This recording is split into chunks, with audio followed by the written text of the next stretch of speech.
Today I'm joined by Roger Stone. He's been indicted by special counsel Robert Mueller on several charges, and he was arraigned today in D.C. Circuit Court. Roger, first of all, let us know who your associate is. Please introduce him. We're also joined by Owen Schroyer of Infowars.com. He is my co-host every day on The War Room and a valiant warrior for freedom. He's been embedded with me. He's seen the craziness of today, so I thought it'd be valuable if he joined us. Great. Thank you both for coming in here. What we really want to get down today is tell us a little bit about how life has been like for you since the moment that FBI raid happened. Walk us through how you learned about that raid, what happened at that time, and how you suspect that CNN happened to be there when that went down. Well, it's really quite simple. At Friday at 5:50 a.m., I heard a pounding on my front door and a man yelling, "FBI, open the door. FBI, we have a warrant, open the door." And they continued pounding. I was wearing a Roger Stone Did Nothing Wrong t-shirt, which you can buy at 1776.shop. Proceeds go to my legal defense fund. And a pair of gym shorts. I was barefooted. I went downstairs. The door has a window in it. I saw two FBI agents in full SWAT gear wearing night goggles, pointing assault weapons at my chest. I opened the door. They said, "Are you Roger Stone?" I said, "I am." They said, "We have a warrant for your arrest. Please step outside." I did. They said, "Put your hands behind your back." I did. They handcuffed me, and they frog marched me out to the street in front of my house where there was a CNN camera crew. They said, "Who else is in the house?" I said, "Only my wife." They said, "Are you sure?" I said, "Yes." They said, "Are there any guns in the house?" I said, "No. I'm a strong supporter of the Second Amendment, but I don't own a firearm."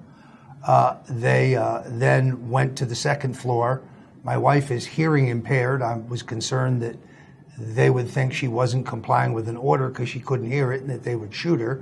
But shortly thereafter, they brought her out in a nightgown, also barefoot, to stand next to me in the street. She's charged with no crime. They told me they had a search warrant for my home, also for the Infowars studio, which is in Oakland Park, Florida, about 2 miles from my house, and for an apartment in New York that I've actually moved out of because my lease is over January 31st, and all my personal effects had been shipped back to Florida, most of them probably still en route. I asked if they could tell me what the charges were. They said, "We'll tell you in a minute." They then put me in a car with 3 agents. The agents were very courteous once I was in custody, but they removed my handcuffs from behind me to put them in front of me for the ride to Miami, to the FBI staging center. They showed me a sheet which was very nonspecific. It listed 4 general charges: impeding an official proceeding, false statements, so on. I still had not been given a copy of the actual indictment against me. I asked if I could call my lawyer. They said, "Your lawyer has already been called." Now, I was arrested at 6 o'clock, and the special counsel's office put out an announcement of my arrest and indictment at 6:17, but CNN was on my street, which had been sealed off to anyone else, and we're asked to believe that the CNN producer, who's a former special assistant to FBI Director James Comey, and a former employee of the FBI, was operating on a hunch. Right. Not believable. Now, if I was dangerous, they would have been putting the CNN crew's life in danger. But I don't own a gun. I don't have a valid passport. The idea that they had to rush my house because I would destroy evidence is absurd, because I've been under investigation for 2 years. 19 of my associates have been interrogated by the FBI or brought before the grand jury. If I were going to destroy evidence, which I have not done, to be clear, I would have done it a long time ago, not last Friday. Right. So this was something out of this, this was like a Gestapo thing. There was a helicopter overhead. There were 17 vehicles in the front yard, including 2 armored units.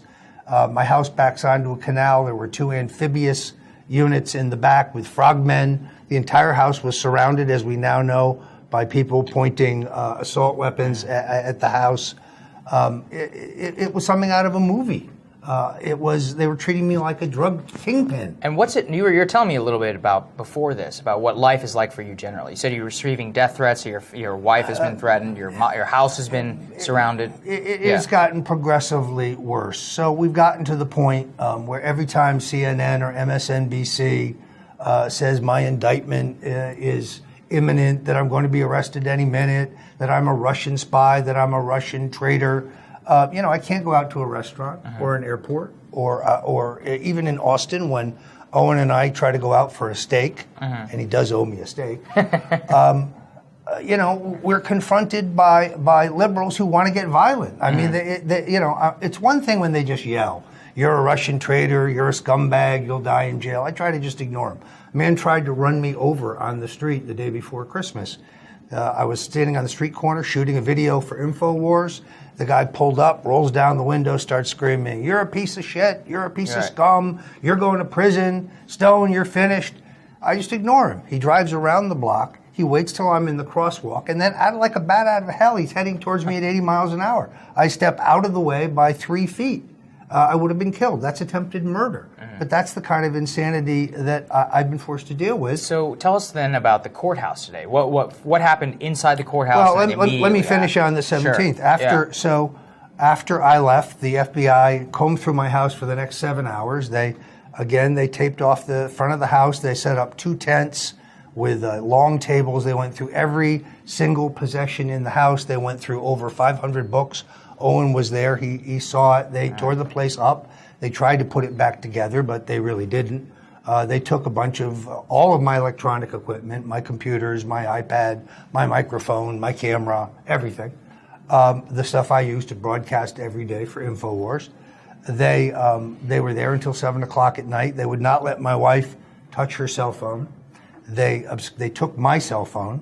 They would not let my wife, who is a practicing Buddhist, chant in front of her Gahansit. They wouldn't even let her open the Gahansit, although they searched it.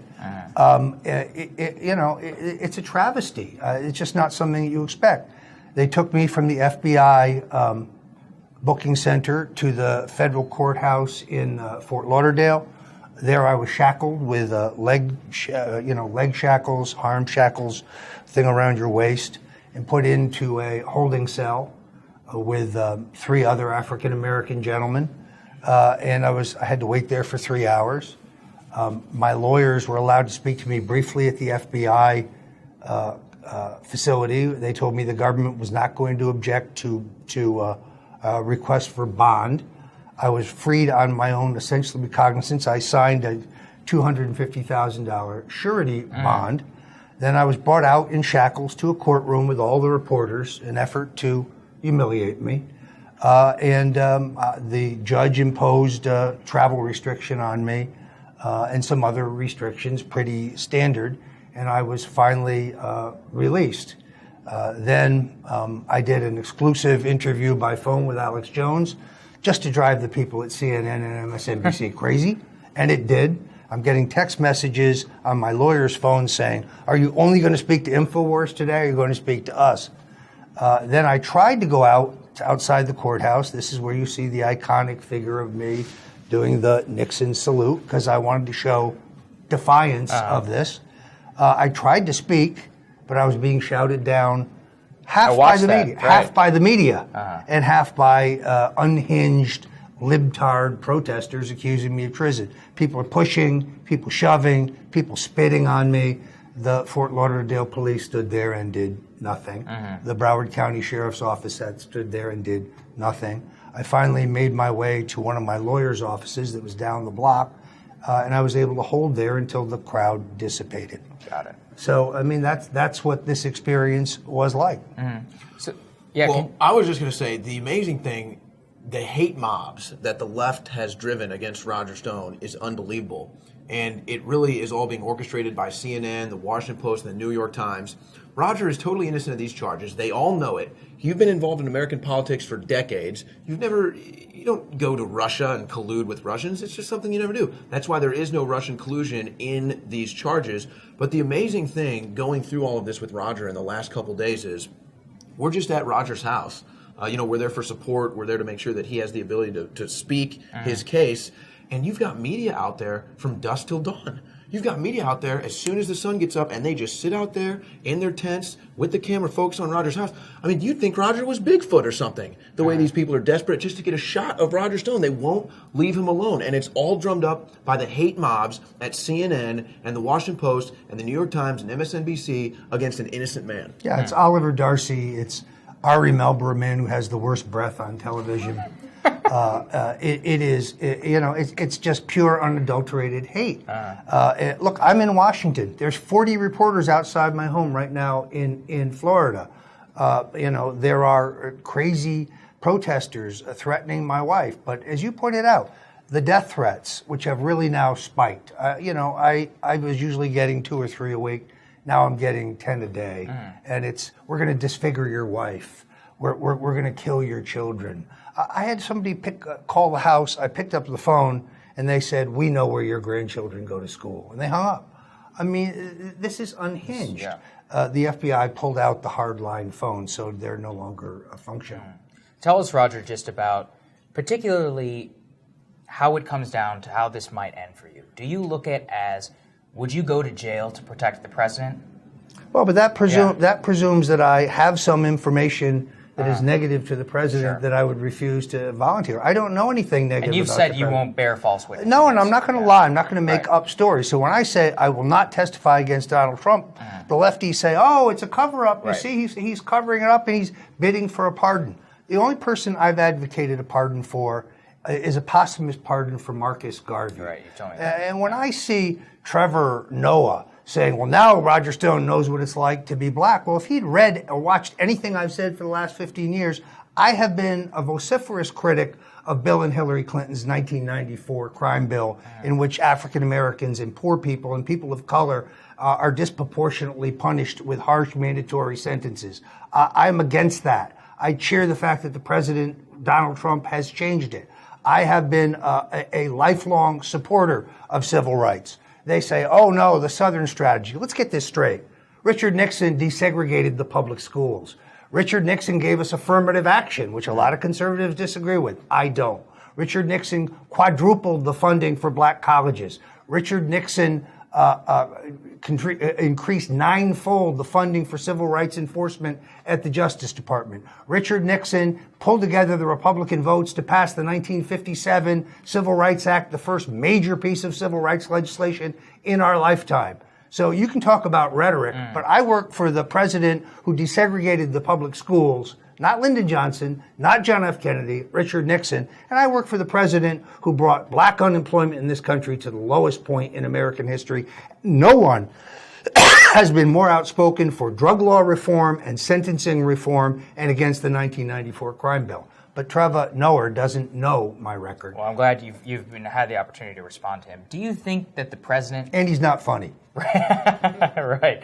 Do you think that the president is going to go out of his way to protect you? You've had a close relationship for a long time. I have great affection for the president, but the idea that I'm bidding for a pardon, that I'm covering up to get a pardon, that's all nonsense. I've never discussed a pardon with him or anyone who works for him, nor have my lawyers. I'm going to have to go through this process. But I look at and Owen was there. I look at the prosecution table there, and who's sitting there but Jeannie Rhee? Jeannie Rhee is a member of the strike force investigating me. She was Hillary Clinton's lawyer in the illegal server case, in the missing email case. She represented the Clinton Foundation against charges of racketeering. Why is a rabid Clinton partisan attack dog running the investigation into Roger Stone? Aaron Zelinsky, who was a counselor to Hillary Clinton's State Department, and whose emails are actually among the emails published by WikiLeaks, was Rod Rosenstein's assistant in the U.S. Attorney's Office, recommended, according to a number of media sources, for the job on the task force, which violates the regulations requiring independence from the Justice Department, by the special counsel. So this is a get Trump hit squad, and Roger Stone is collateral damage. You've gone through, your case has been litigated in the public square by a lot, and many of the people don't actually know much about it. I think it hinges on a couple of things. one of the most serious quote-unquote charges that they level against you is that some senior Trump official texted you "well done" after the release from WikiLeaks. Yeah, I'm unfamiliar with that email, but perhaps it needs some context. Does it mean that this was well done by Julian Assange? Yeah. Let's be very clear. If they could have indicted me for conspiracy, if they could have indicted me for receiving stolen material from WikiLeaks, if they had any evidence that I coordinated the actual release of WikiLeaks material between the Trump campaign and WikiLeaks and Julian Assange, who I admire, they would have indicted me for it. It doesn't exist. If Steve Bannon wants to come into court and lie about me under oath, my lawyers will destroy him.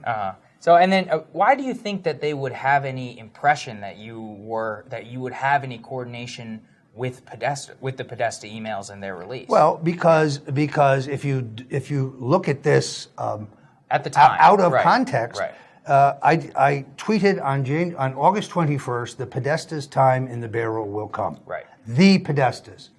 The word "the" is dropped from that when reported by the New York Times or CNN and many others. But they don't tell you that on July 31st, the New York Post published Peter Schweizer's monograph From Russia with Money, outlining the Podesta brothers' extensive dealings with Russian oligarchs in aluminum, uranium, gas, banking. They don't tell you that Breitbart published on August 14th the involvement of Tony Podesta representing the same Ukrainian political party as Paul Manafort.